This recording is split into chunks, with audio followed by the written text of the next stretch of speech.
Assalamualaikum warahmatullahi wabarakatuh.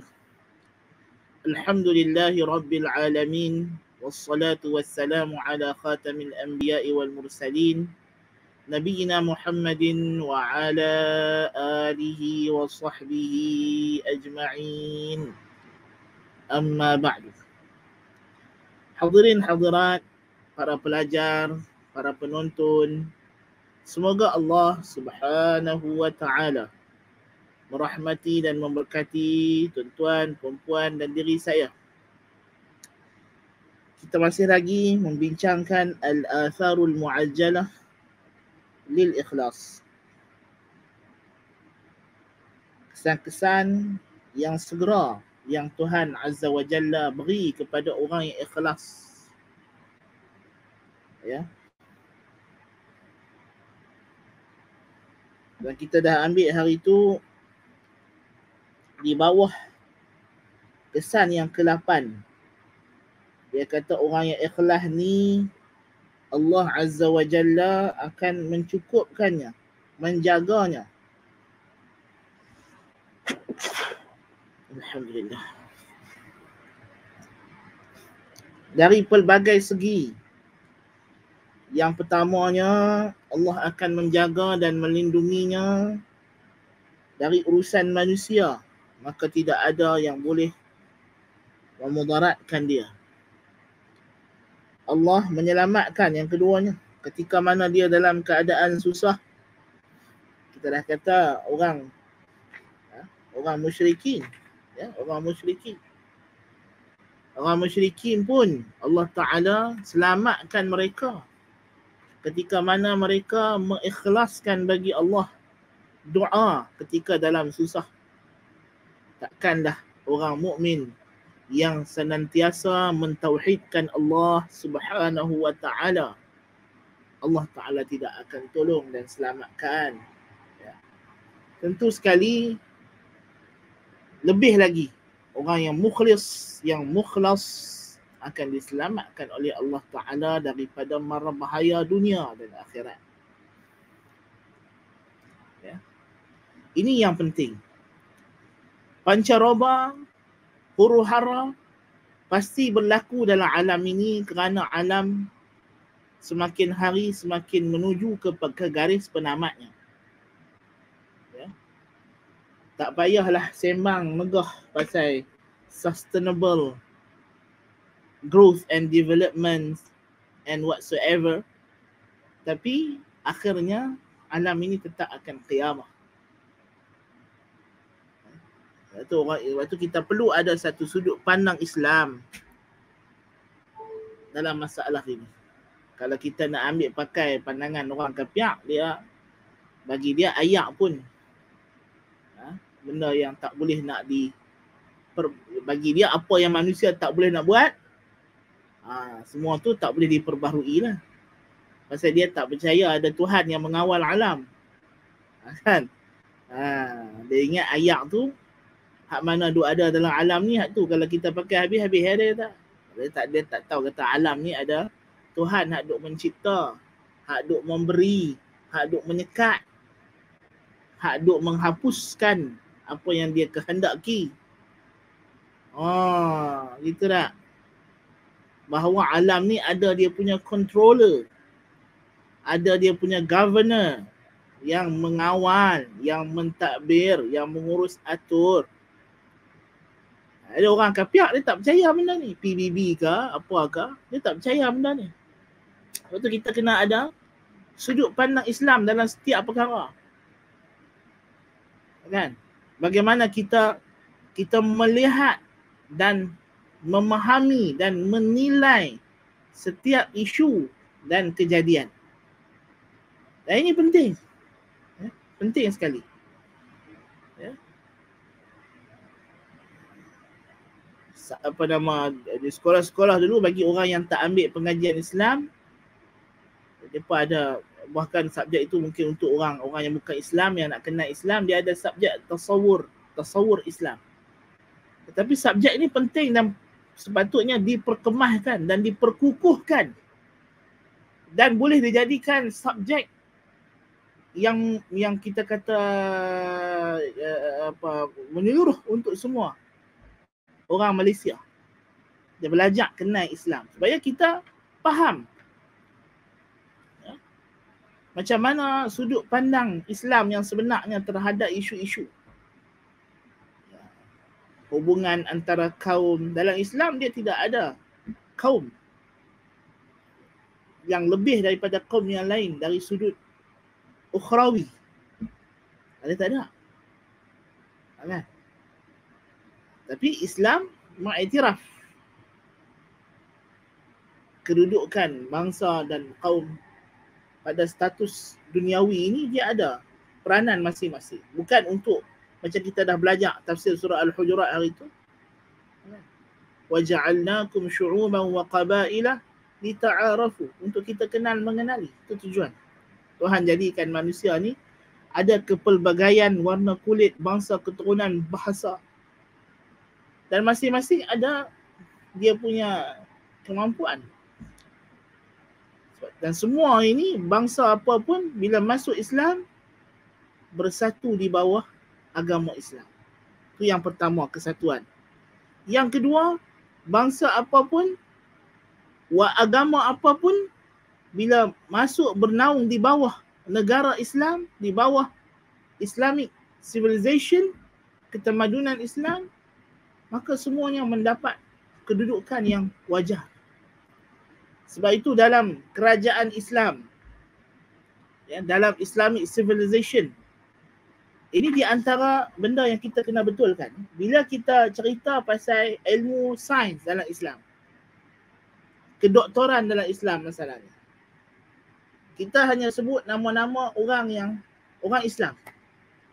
Orang yang Islam lah. Tak kira lah apa aliran jenis Islam dia, tapi dia Islam lah. Kita hanya sebut nama-nama tu. Bila main tentang matematik, falsafah dan sebagainya.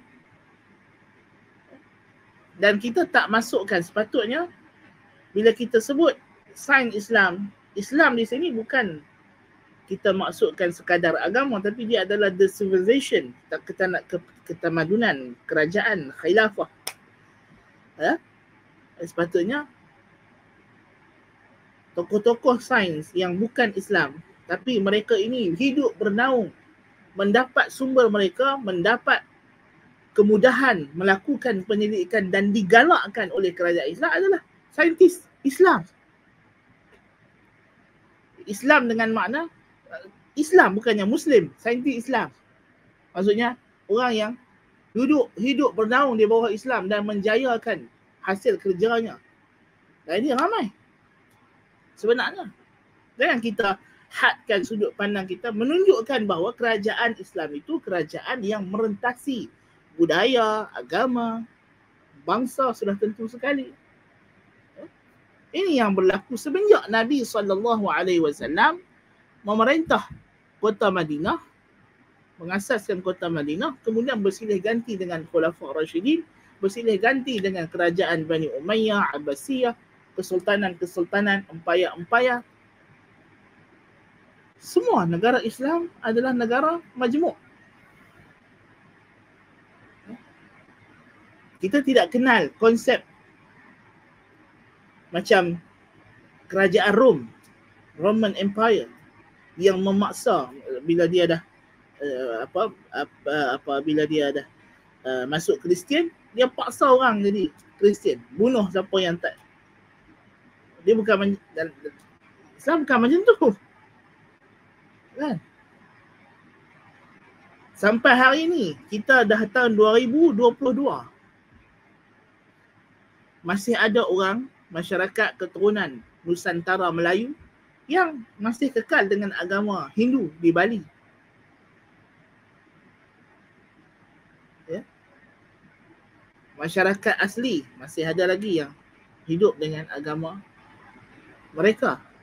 Walaupun Islam sudah bertapak di Nusantara ini sudah ratusan tahun, mungkin dah ribuan tahun. Dah daripada abad ke berapa? Daripada abad ke 10 masih, ya. Sampai kita sekarang sudah abad ke 21. Satu Buya Hamka rahimahullahu ta'ala wa radhiyallahu anhu, dalam tafsir Al-Azhar dia menjawab syubhah. Mengatakan Islam ni disebarkan dengan paksa, dengan mata pedang. Dia kata kalau Islam disebarkan dengan paksa, dengan mata pedang, tak ada lagi gereja-gereja di Mesir.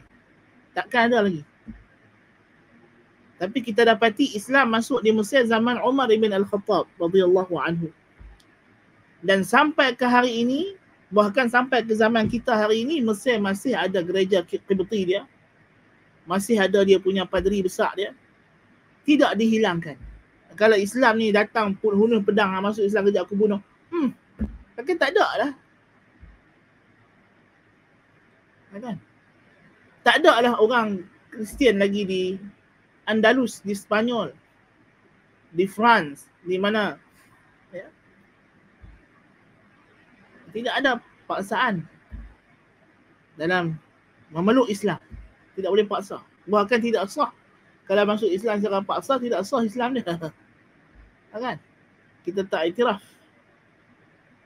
Cuma dalam Islam disyariatkan jihad itu adalah untuk melindungi, to protect and to spread the civilization. Itu yang maksudnya. Untuk mengembangkan ketamadunan yang membawa yang meraihkan kepelbagaian. Bahkan kalau kita tahu kerajaan Islam, kita kata negara Islam, daulah Islam, bukan mesti pemerintah dia orang Islam. Dalam sistem khilafah, kerajaan yang bayar jizyah, yang bernaung di bawah khalifah Islam, negeri dia disebut Darul Islam. Darul Islam, bukan mesti kalau kata kawasan itu diperintah oleh gubernur apa orang itu dia raja Rom, daripada orang Rom, orang Farsi, tapi bukan Islam, tapi dia bayar jizyah, bukan sekadar perjanjian damai, tapi dia bayar jizyah. Maka negeri dia adalah Darul Islam. Subhanallah. Itu konsep Islam yang kita nak bagi tahu. Bukan bila kita kata Islam ni, kita pejuang Islam, maknanya kita nak paksa orang masuk, tak betul. Bahkan la ikraha fid din. Tidak boleh paksa orang masuk Islam. Tidak ada orang boleh paksa kita masuk tukar agama. Sebab itulah Nabi SAW tidak sedikit pun gentar bila musyrikin Quraisy minta perjanjian Hudaybiyah itu, siapa yang hijrah tanpa izin keluarga dia daripada Mekah Madinah mesti dihantar balik. Tapi kalau orang Madinah lari pergi Mekah, tak perlu hantar balik. Sebab apa? Tidak ada orang Madinah yang nak lari balik pergi Mekah. Yang ada orang Mekah yang ramai nak hijrah ke Madinah. Kan? Nabi tidak takut dengan syarat itu.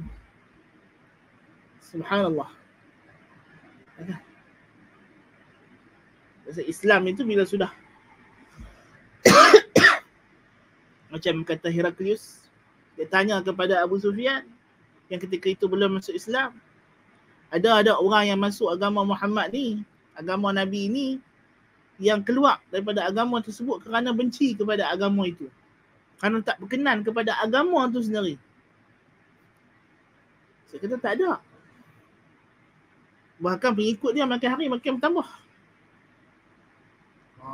Kata Heraklius, demikianlah iman apabila sudah membalut kalbu.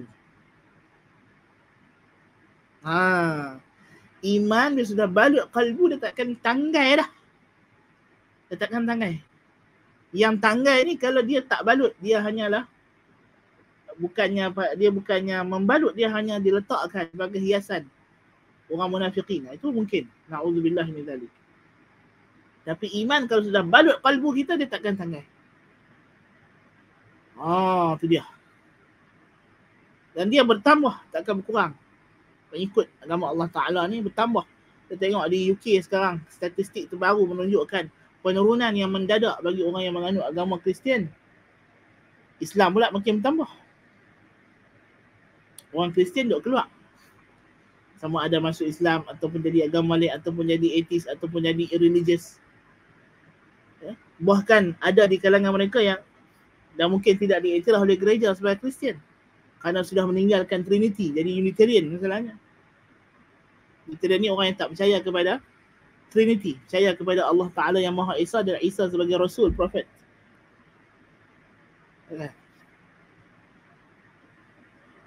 Jadi kita tengok agama lain, ada orang keluar daripada agama itu kerana ajaran agama itu baginya tidak sesuai, kerana tidak logik, tidak tenang, tidak tenteram, tak suka agama itu. Tanyalah orang yang masuk Islam, yang dulu bukan Islam, masuk Islam. Majoritinya akan cakap macam itu. Dia memang rasa tak selesa dengan agama lama dia. Sebab agama lain pada Islam ni dia tak bersejajar dengan fitrah. Dia tak koheren dengan fitrah. Kan? Dia tak harmoni. Islam ni agama fitrah. Fitratallahi allati fatara an-nasa 'alayha la tabdila li khalqillah dzalika ad-dinul qayyim. Itu Islam.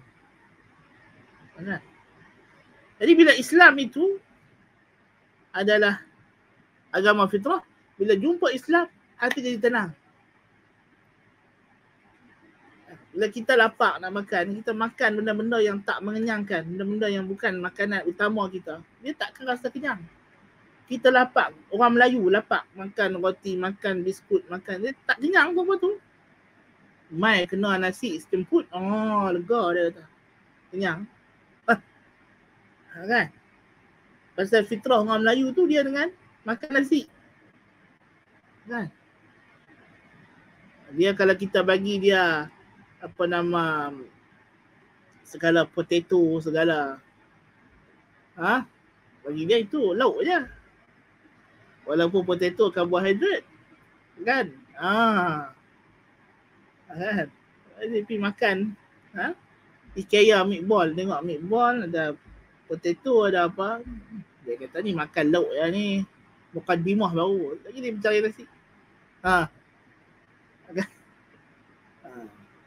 Jadi itu umpamanya kita kata walillahil mathalul a'la. Islam itu agama fitrah. Bila dia jumpa, dia balut jiwa kita, maka barulah jiwa kita itu tenang. Dia dakap kita, kita tenang. Kita jumpa apa yang kita nak, apa yang diperlukan. Jadi ini balik cerita kita ni. Jadi ikhlas. Orang yang ikhlas dilindungi oleh Allah Subhanahu Wa Taala. Sebab itulah ulama salah pesan supaya kita ni ada amalan yang ikhlas, yang kita istiqamah. Dia panggil khabi'atu amal, amalan tersembunyi yang kita aja tahu. Rahsia antara kita dengan Allah Ta'ala.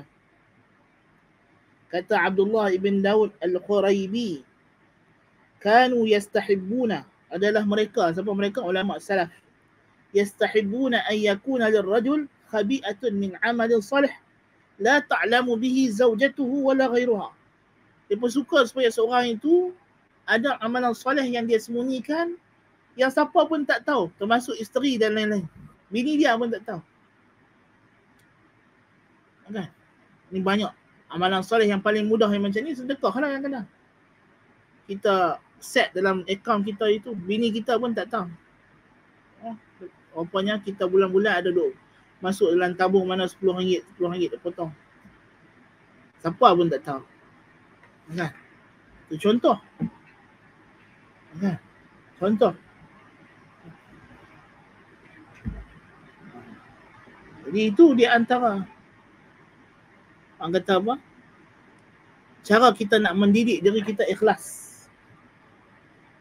Kata Az-Zubair bin Al-Awwam radhiyallahu anhu, sahabat Nabi yang mulia, antara 10 orang yang jamin syurga. Man istata'a minkum an takuna lahu khabi'atun min amalin salih falyaf'al. Siapa yang mampu ada amal salih tersembunyi ini, hendaklah dia buat. Bagi ada.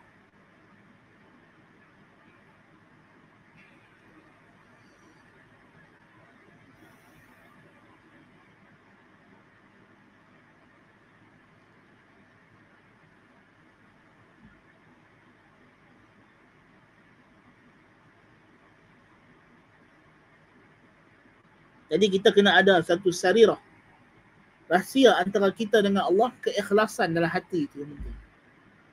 Walaupun tak banyak amal, walaupun kita nampak orang tu dia beramal simple-simple saja, tapi ikhlas. Ikhlas itu kita dah sebutkan, dia akan membesarkan amalan, dia akan mengagungkan amalan. Betul tak? Kita dah sebut dah. Yang ketiga, daripada faedah yang ke-8, Allah Ta'ala menjaga orang yang ikhlas. Di antara bentuk penjagaannya, anna Allah Azza wa Jalla yasrifu anhu al-khawatir al-murdiyah wal-wasawis al-musallatah. Allah akan memalingkan daripadanya lintasan-lintasan yang merosakkan dan was-was yang mengganggu. Orang ikhlas ni Tuhan lindungi daripada was-was, daripada pemikiran-pemikiran negatif. Subhanallah. Berapa banyak kita hari ni sangat diperlukan, sangat memerlukan untuk pemikiran kita ni tak dicemari dengan gaya fikir yang negatif. Hari ni kita bincang masalah kesihatan mental. Keadaan distress.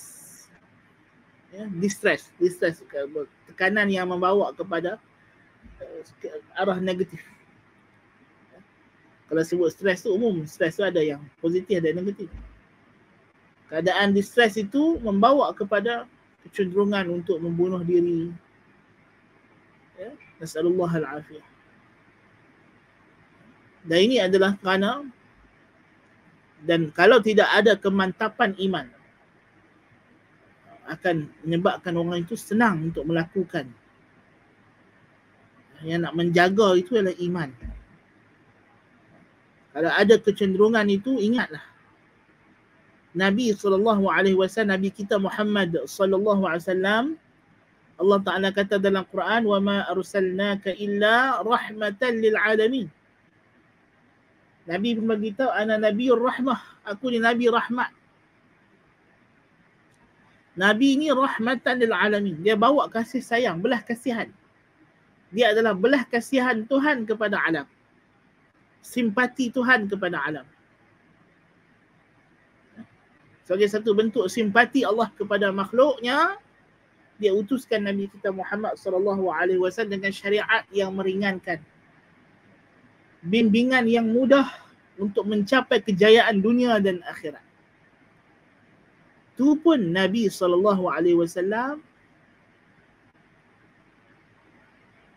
enggan, tak mau solat jenazah orang yang mati bunuh diri. Bayangkan, Nabi yang bersifat belah kasihan, yang bersifat simpati, bersifat penyayang, lunak jiwanya,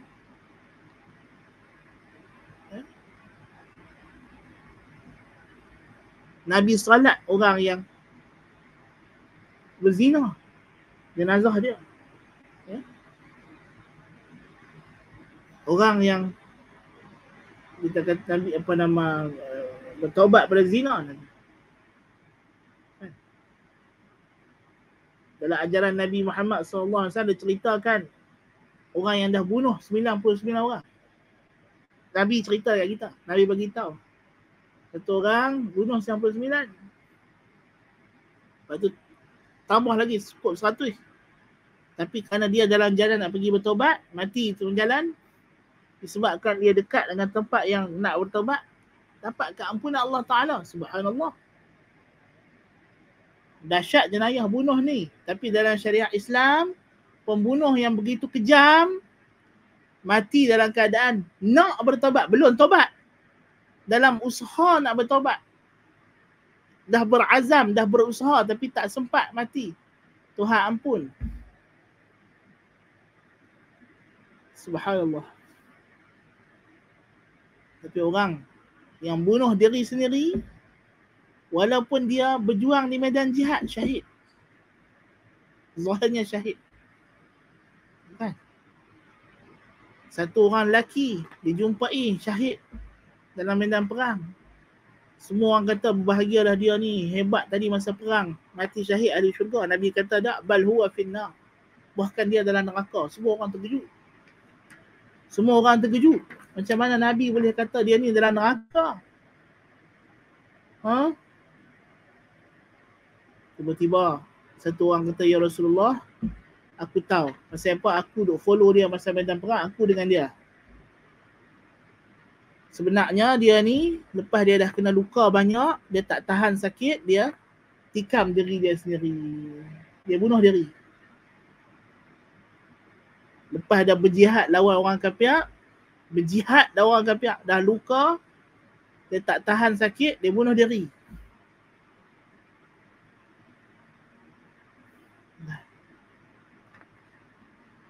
Neraka. Nabi buh dalam neraka. Nabi sebut dia neraka.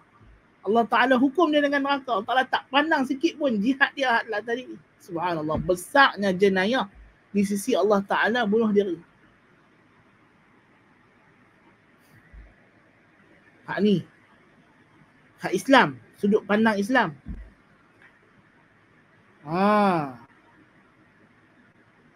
Kalau dia ada iman yang kuat, dia tahu benda-benda macam ni, hukuman Allah Ta'ala, takut. Suatu penting manusia ni dengan takut. Manusia ni dalam kajian psikologi kata, kalau tidak ada rasa takut, dia akan musnah, dia akan binasa. Takut yang menyebabkan di antara sisi penting dalam hidup manusia. Sebab itu kita beribadat kepada Allah pun di antara tiang ibadat itu takut kepada Allah. Lepas tu khutbah Jumaat rukun dalam mazhab Syafi'i. Ittaqullah. Takutlah kamu akan Allah. Tiap-tiap hari Jumaat. Wajib pesan takwa, takut kepada Allah Ta'ala. Ittaqullah maknanya takutlah kamu kepada Allah. Takwa maknanya mengambil perlindungan daripada azab Allah. Sebab apa kita mengambil perlindungan daripada azab Allah? Masa kita takutlah. Setengah orang dia tak faham. Inilah agama yang betul. Inilah konsep dia yang nak disembunyikan daripada pengetahuan ramai. Pada zaman sekarang ni, dengan agenda-agenda yang pelbagai. Ya. Cuba kita semak generasi kita hari ini. Berapa ramai yang masih faham bahawa perjuangan mempertahankan Filastin, Al-Quds adalah akidah.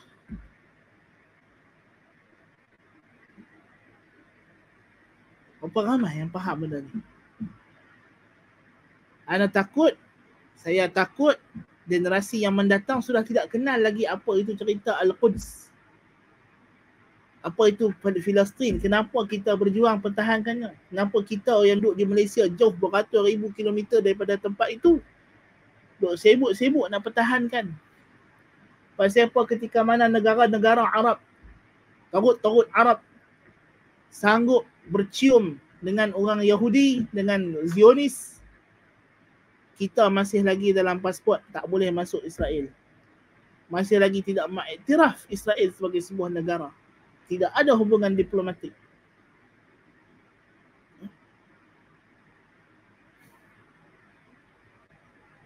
Kenapa? Ya? Kita kena bagi tahu dekat generasi kita, generasi yang baru, bahawa Filastin ni bukan sekadar sebuah tanah, sebuah negeri Arab yang dijajah. Bukan cerita dua kelompok bangsa yang bergaduh kerana isu perkauman, bukan. Anda takut nanti naratif baru akan diberi kepada generasi baru ini tentang isu Palestin. Kita tak nak benda tu. Memang kita nampak ramai orang memperjuangkan Palestin, tapi adakah naratifnya betul? Ya? Adakah persepsi, tanggapannya, pahamannya, kepercayaannya terhadap isu Palestin itu adalah kepercayaan yang sebenar? Ini kita nak kena pastikan. Banyak cabaran yang mendatang, yang sudah pun ada, ya? Yang generasi kita hari ini tidak lagi begitu mengetahui tentangnya. Tak payah tengok yang duk main TikTok lah. Hak umur 30-an, ya, 20-an nak masuk 30-an. Apa kepahaman mereka? Bahkan yang umur 40-an. Masihkah ada pahaman yang sama seperti mana mereka dididik pada era mereka dahulu tentang perjuangan rakyat Palestin, perjuangan umat Islam? Ya? Kita kena betulkan. Ya? Kena hati-hati. Kena hati-hati. Kita tengok tuan-tuan dan perempuan, hari ini negara-negara Arab pun mungkin mereka dah rasa letih dan terpaksa, dan mungkin ada alasan-alasan yang kita tak tahu yang wallahu a'lam bissawab. Mereka sudah naturalkan hubungan mereka dengan, bukan sekadar, kalau kita tengok Abraham Accord yang dibuat dengan di antara UAE dengan pihak militan Israel itu,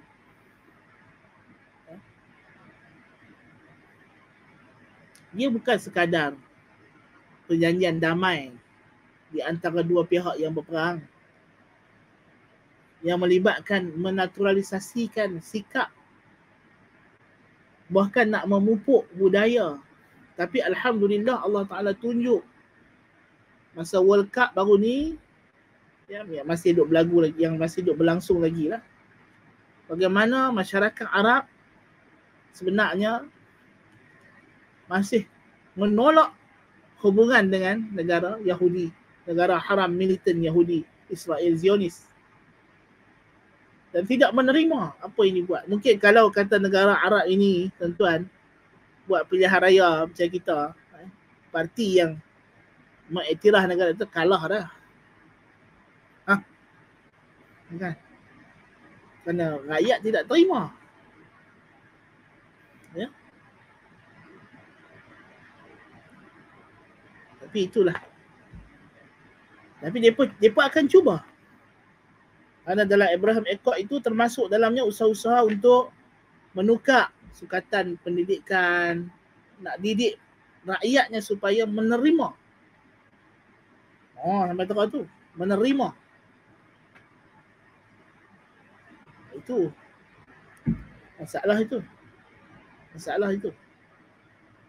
Kerana bila mereka pun dah terima, dan bila kita dicanangkan, nanti orang, kalau kita tak bagi kepahaman yang betul kepada generasi yang baru, nanti mereka kata, alah, orang Arab pun dah baik-baik dengan Yahudi, apa lagi kita orang Melayu pula nak gaduh. Kita takut jadi macam tu. Kena hati-hati. Bahawa perjuangan itu perjuangan agama. Bahawa Masjid Al-Aqsa itu tempat suci umat Islam. Ya, itu benda yang kita kena tegaskan. Ya. Subhanallah. Ini benda yang kita kena ambil perhati generasi baru ini. Sejauh mana mereka faham sebenarnya perjuangan umat Islam, the struggle of the Muslim, especially in the modern world. Kita kena, masyarakat kita hari ni di Malaysia, kita kata nak memupuk masyarakat yang liberal dan demokrat. Tapi kita kena faham, liberal bukan mesti jadi pahaman liberal. Islam itu bersifat, kena faham konteks ya. Maksud liberal ialah bebas, terbuka, memohon tidak memaksa. Itu betul, la ikraha fiddin, tapi jangan ditafsirkan la ikraha fiddin, konsep la ikraha fiddin ni dengan ideologi liberalisme. Tak kena, tak betul. Islam ada konsep dia sendiri. dalam memahami makna la ikraha fid din. Ya? Itu kita kena faham.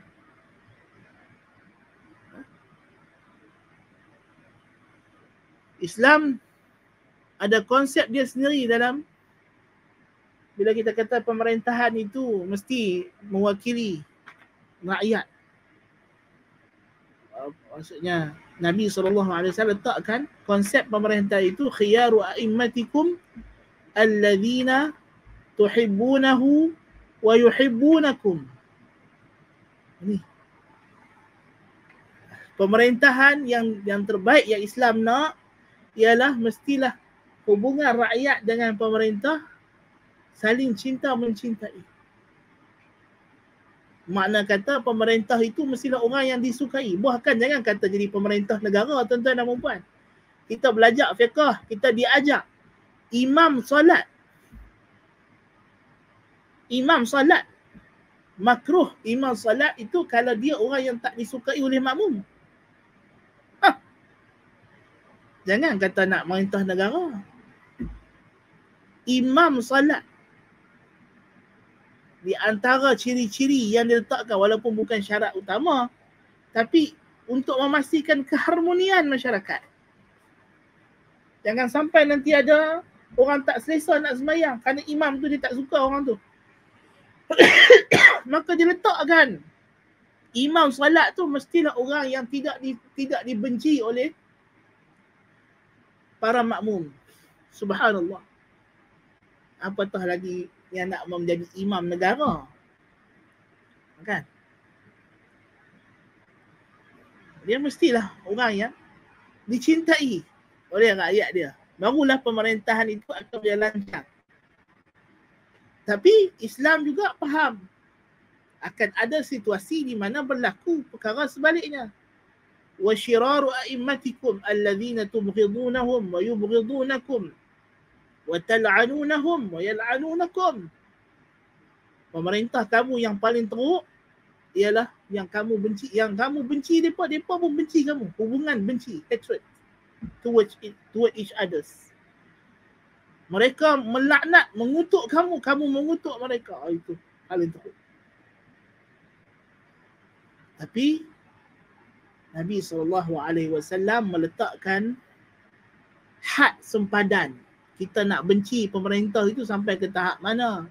Maka sahabat tanya, ya Rasulullah, afala nunabidhuhum, afala nunazi'uhum. Kalau dah macam itu, dah kita tak suka mereka tak suka kita, tak bolehkah kita cabut kekuasaan dia, kita gulingkan dia? Nabi kata, la ma aqamu fikum as-salah. Tidak, selagi mana dia mendirikan salat. Sebab kebiasaannya kebencian itu berpunca daripada hal-hal yang bersifat furu', cabang. Pemerintah kalau dia masih Muslim, dia mesti akan salat dan dia mendirikan salat. Kebencian itu mungkin berpunca daripada urus takbir ekonomi ke, tingkah lakunya ke. Yang itu adalah perkara-perkara cabang, bukan perkara asasi.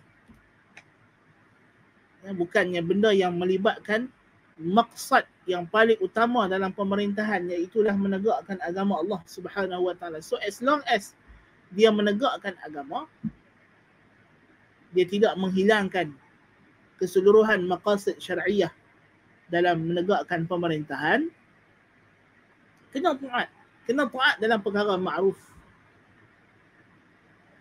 Dan tidak boleh memberontak. Haram.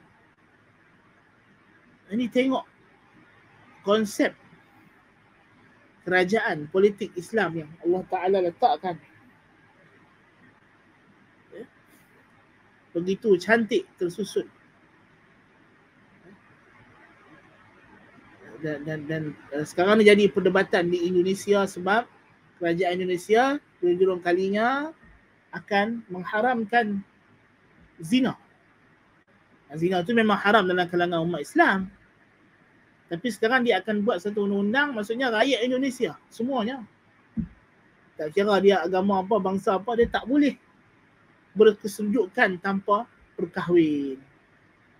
Kalau tidak sekarang Indonesia kan nak sedukan dia daftar dekat polis ke pendaftaran ke apa, wallahualam, dia pun boleh duduk sekali. Kan berkesedukan berzina lah. Na'udzubillah min zalik.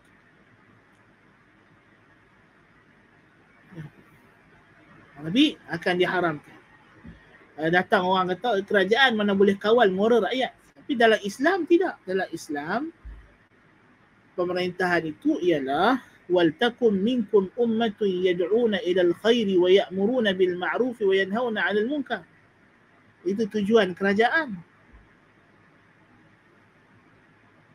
Untuk menegakkan, menyeru kepada Islam, menegakkan amar ma'ruf dan nahi munkar.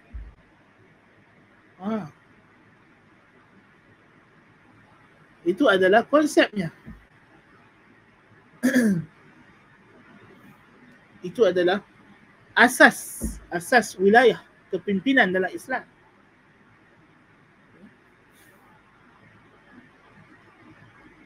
Dan kita tidak boleh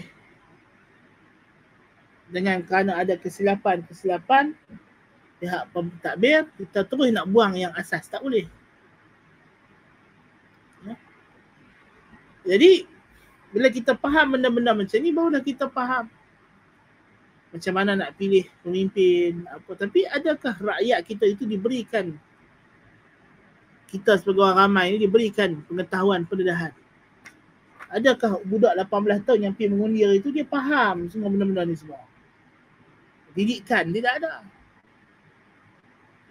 Kan falsafah negara, rukun negara itu adalah falsafah negara. Kita ada perlembagaan, dan perlembagaan itu ada dia punya core trust dia, core value dia. Dan core value itu berpaksi kepada satu prinsip utama. Prinsip utama itu apa dia? 5 rukun negara ni lah. Dan untuk menjaga benda ini dibuatlah undang-undang. Itu sebenarnya. Dan kalau kita perhatikan rukun negara Malaysia ini, falsafahnya sudah cantik, sudah elok, selari dengan apa yang dikehendaki oleh Allah Subhanahu Wa Taala, kepercayaan kepada Tuhan, kesetiaan kepada raja dan negara.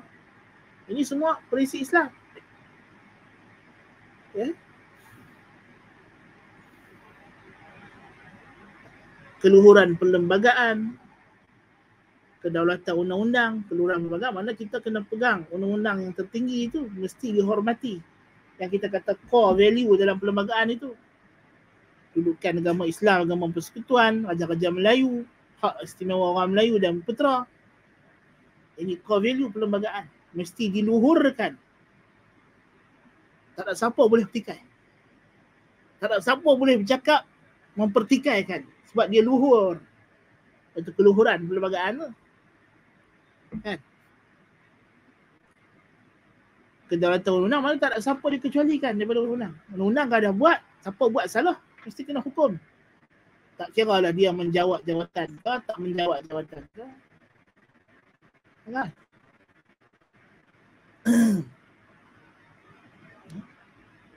Kesopanan dan kesusilaan. Adab sopan. Itu penting. Mana adab sopan ni, dia adalah pegang kepada prinsip-prinsip etika, nilai-nilai etika moral universal yang Islam mengakuinya dan manusia secara fitrah dan logik menerimanya.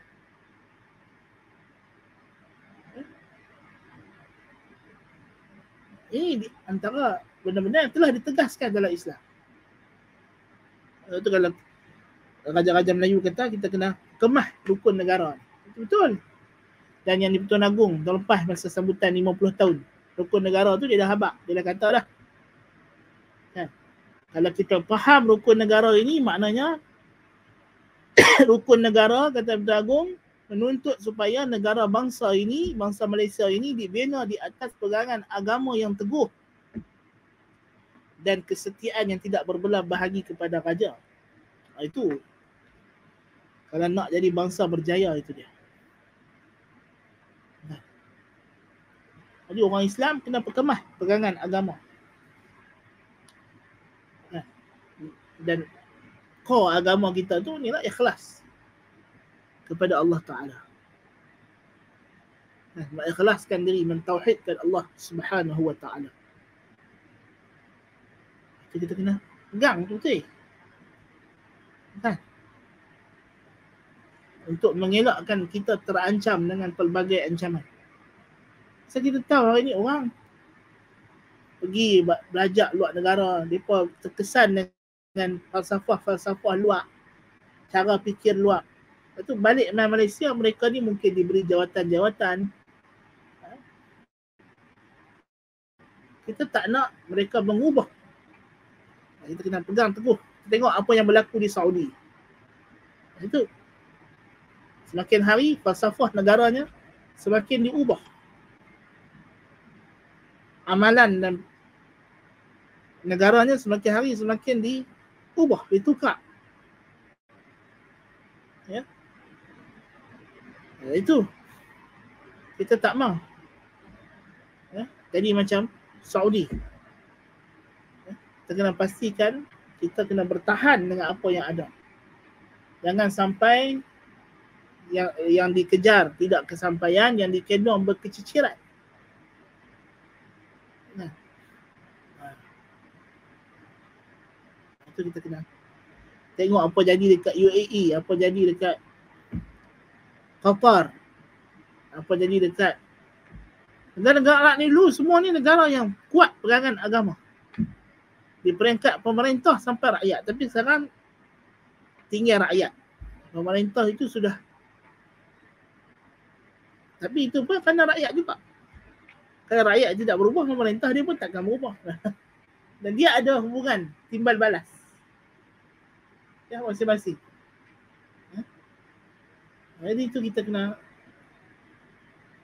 jaga. Kena jaga. Jadi jangan. Kena pertahankan apa prinsip nilai. Kita bila dah merdeka, kita merdeka sepenuhnya. Kita lepaskan tangan kita daripada British. Bye-bye. Lepas tu kita kata merdeka. Nah, kita tak ada nak merdeka macam itu. Merdeka tapi masih tangan duk berjabat lagi dengan dia. Tak. Kita merdeka, kita bye-bye dia. Kan? Jadi isyarat tu jelas daripada Tunku Abdul Rahman. Yang dia kata merdeka, merdeka. Bye-bye. Jangan duk main lah. Kita tak mau dia main balik, tak mau. Kita nak dia balik terus. Kan? Jadi itu. Kan? Kita kena pastikan minda kita juga telah dibebaskan. Macam anda dah sebut masa kita bincang masa hari merdeka dulu. Kan? Siapa yang masih ingat masa kita sebut pasal kemerdekaan negara, kemerdekaan itu ialah permulaan. Permulaan kepada satu perjuangan yang baru. Dan perjuangan itu belum selesai, kan? Masih berterusan untuk memartabatkan. Dulu ada agensi di Malaysia ni diberi duit rakyat kepadanya untuk buat satu projek namanya DIAN, Daulat Islam Agama Negara. Tapi pak-pak lebay ni, itulah masalah juga mereka ni. Masih lagi hidup dalam kepompong orang panggil apa, ta'asub kepada aliran, dan tidak melihat khemah besar ukhuwah Islamiyah. Akhirnya mereka salah guna institusi itu untuk menyerang aliran-aliran tertentu. Bukannya nak mendaulatkan Islam agama negara. Kan? Itu masalah juga. Kan? Ini satu isu cukup besar. Dan kita heran tak, kita kalau dia tengok orang imam tu imam lepas sembahyang kalau tak berzikir kuat, tak baca doa jama'i, ini Wahabi tak boleh pakai ni. Tapi hari bila tu, 2 malam lepas lah, satu syekh daripada negara Arab mai ke sebuah masjid besar lah, masjid negeri, jadi imam. Lepas sembahyang boleh pula Jangan kata zikir pelan, jangan kata tak doa, tak ada zikir terus buat program. Boleh pula kalau ada program. Tak payah zikir, tak payah doa. At least tu Imam apa kata Wahabi ni, dia berzikir, dia berdoa, tapi cuma tak, bukan dengan suara yang kuat, bukan dengan jama'i. Kan? Lagi tapi dia palih. Orang palih dia lepas mayang, dia duduk zikir, doa. Kan? Cuma bukan dengan beramai-ramai lah. Tu je. Tapi negara Saudi, negara Arab mana pun sama juga. Bukannya tak berzikir. Tapi hampa bila mai ada program kelang kabut, boleh pula tu yang heran tu. Jadi kita heran tu. Double standard tu terus sangat. Ni perangai Pak Lebay tu payah. Kan? Tu yang orang buat cerita Lebay Malang. Kan? Nak menggambarkan mentaliti. Kan? Yang kolot. Yang tak terbuka. Yang tidak memahami falsafah negara. Tidak berpijak dengan rukun negara.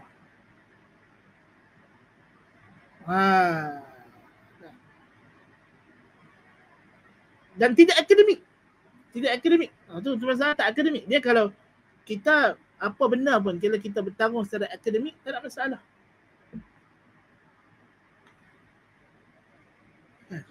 Tapi mereka tahu, kalau mereka bertarung secara akademik, mereka kalah. Maka mereka buat persepsi. Padahal apa kita mengajak selama ni, semua hak dalam kitab yang mu'tabar, bukan kitab leken-leken, bukan kitab tak mana halah tak tahu, ataupun tiba-tiba mimpi Tok Guru mana, Tok Lebay mana mimpi. Itu bukan sumber mu'tabar dalam agama. Mereka bawa cerita karut, dongeng, tahyul, mahyul. Mereka nak kata tu agama. Hak kita cerita hak dalam kitab dikarang oleh ulama-ulama besar, ulama mu'tabar. Dia pun buat persepsi, kata kita ni ada ekstrim lah, apalah. Subhanallah. Kalau you tuduh ulama yang tulis kitab, dia adalah penjelasannya, perinciannya. Kan? Ini semua politik yang tidak matang dalam kalangan orang beragama. Sebelum cerita politik, orang politik ni. Kan? Politik dalam kalangan orang agama yang lebih teruk lagi. Sebenarnya. Kan? Itu masalah. Memperalatkan. Sepatutnya kita sudah boleh. Tapi akhirnya, bila institut tu memang tak ada guna, ditamatkan hayat. Itu. Tapi itu hukuman Allah Ta'ala kepada mereka. Bagaimana? Itu adalah hukuman. Kerana mereka daripada awal telah salah guna kedudukan. Salah guna wang rakyat. Untuk tujuan yang tidak sepatutnya. Lain yang dicanangkan, lain yang dibuat. Ini benda yang tak sepatutnya. Membuat tuduhan liar baru-baru ni, 2-3 hari lepas, tak tahulah. Ada satu program, satu Pak Lebay ni, dia kata kita kena hati-hati dengan orang Wahabi ni, mereka ni missionary Kristian. La ilaha illallah Muhammadur Rasulullah. Cerita lapuk zaman bila. Zaman orang tak ada televisyen lagi. Kita bukan kata internet, televisyen warna pun tak ada lagi. Tak warna pun tak ada lagi. Payah nak dapat masa tu. Masa tu bolehlah hang kelentong.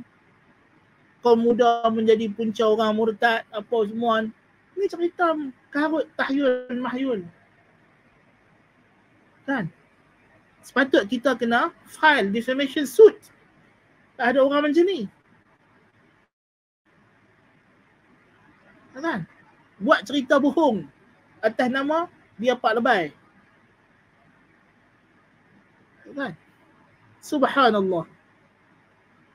Yang duk jadi imam di Masjidil Haram, Masjid Nabawi, hak Pak Syekh, hak mai Masjid Negeri tu. Semua tu geng-geng yang hampa label mereka tu Wahabi.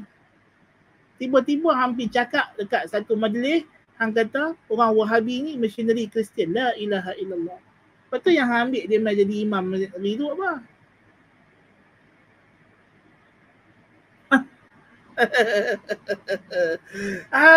Hampir Mekah. Kan? Hampir mengaji di Azhar. Ulama-ulama Azhar yang besar-besar, yang hebat-hebat. Yang hebat-hebat. Syekh Muhammad Khalil Harras, ya, Abdul Razak Afifi, Timbalan Mufti Saudi, orang Mesir, ya. Tokoh-tokoh Atiyah Saqar, ya. Ini semua tokoh-tokoh hebat Azhar.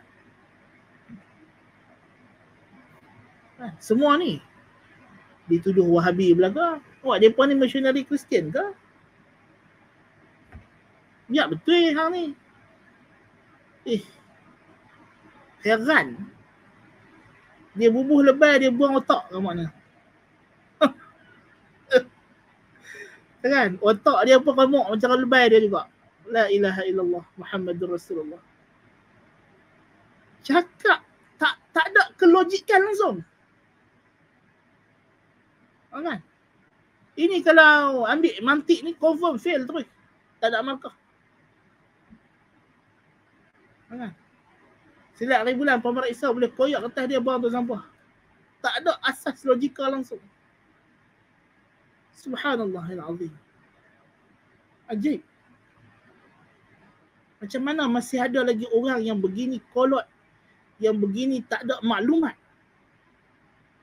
tapi diangkat menjadi lebay-lebay utama dan bercakap pada tahun 2022 ni.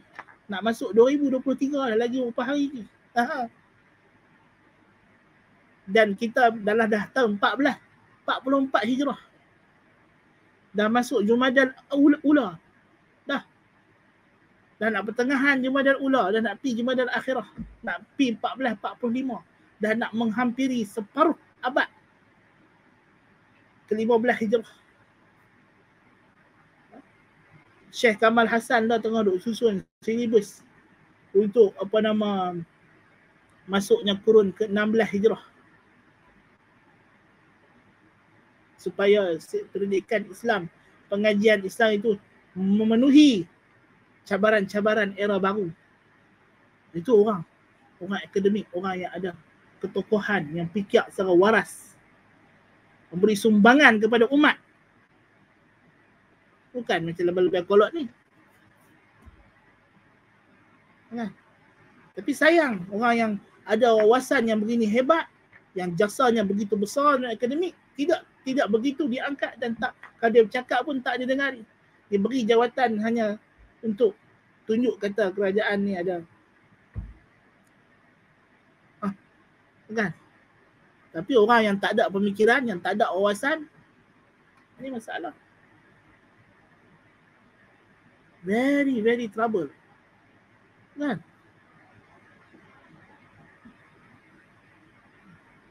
Ini masalah. At least Syiah Khawarij Islam juga ni sampai missionary Kristian. Lebih teruk lagi. Kan? Soalan dia kata sini, dia kata lebih bahaya daripada Syiah. Kalau dah dia kata kita ni missionary Kristian, apa lagi? Itu takfir. Dia mengkafirkan kita. Na'udzubillah min zalik.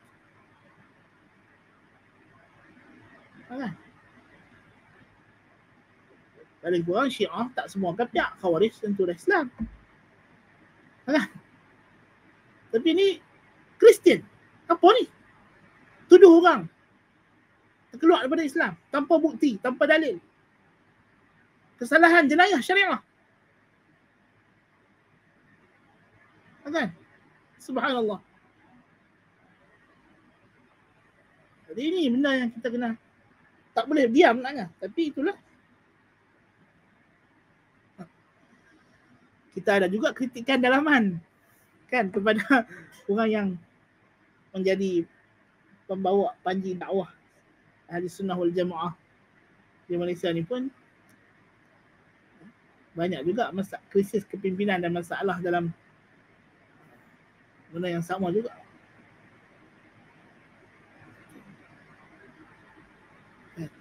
Kelemahan dalaman tu perlu dibaiki sebenarnya. Kelemahan dalaman tu perlu dibaiki. Cara fikir, cara bekerja, cara bertindak, semua kena betulkan. Tak boleh lagi kita hidup dalam zon selesa. Zon selesa. Terlalu selesa. Sampai perbincangan dalam pengajian ilmu pun dah tak ada akademik. Kita tak mahu nanti jadi macam Perlis satu ketika dululah. Kan? Masa zaman kami tanya orang Perlis tak baca kunut sebab apa? Sebab kami orang Perlis. Itu je. Jadi taklid balik. So kalau tak taklid, baik kau taklid mazhab Syafi'i. Apa kau canang satu dunia, kau negeri sunnah dan sebagainya. Hakikatnya taklid. Kalau begitu, untuk mengelakkan perbalahan dan perpecahan yang tidak ada justifikasi yang jelas, why not kita taklid mazhab Syafi'i, lebih selamat, lebih sejahtera dan lebih harmoni. Itu yang sepatutnya. Betul tak? What's the point you taklid kepada pandangan yang tidak berkunut? Lepas tu you nak kata orang yang taklid pandangan berkunut sebagai tak sunnah.